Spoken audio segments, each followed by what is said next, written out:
হঠাৎ কী করব ভেবে না পেয়ে বসিয়ে ফেললাম চা। তারপরে চুরি করে একটু চোরের মতো দুধ খেয়ে নিলাম। তো আমার চাও এখানে হয়ে গেল। তো চাটাকে ঢেলে নিলাম, রেডি করে নিলাম। তো আমরা দিদা দাদিতে চা খেতে বসে গেলাম। তো আমরা চা খেতে থাকি, তোমরা আমাদের ভিডিওটা দেখতে থাকো।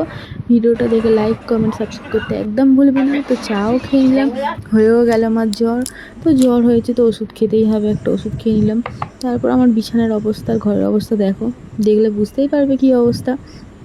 তো সেগুলো গুছিয়ে রাতের খাবার খেয়ে নিলাম। খেয়ে দিয়ে উঠে শরীর আরও খারাপ হয়ে গেল। তো কী আর করবো, শরীর খারাপ তো ঘুমিয়ে পড়লাম। তো আমাকে দেখো, দেখলে বুঝতেই পারবে আমার শরীরের কী অবস্থা। তো সকালবেলা উঠে ঝাঁটাপাটা ছাতু খেয়ে চলে গেলাম ডক্টর দেখাতে। কিছু না খেয়ে গেলেও আবার শরীর খারাপ। তো ডক্টর দেখিয়ে এলাম, এসে রেডি হয়ে ক্লাসে চলে গেলাম। তো ক্লাসের ম্যাম আসতে লেট করেছে বলে বসিয়ে ফেলেছে চিংড়ি মাছের ভাজা। তো আমি আর বন্ধু মিলে একটু গল্প করছিলাম। তারপর টিফিন টাইমে সবাই মিলে টিফিন খেয়ে নিলাম খুব মজা করতে করতে। তারপরে একটু দরকারের জন্য বাইরে গিয়েছিলাম। তো বন্ধু বলে চ আইসক্রিম খাও। তো দুজনে মিলে আইসক্রিম খেতে থাকি। তোমরা ভিডিওটা দেখো। Tata, bye bye.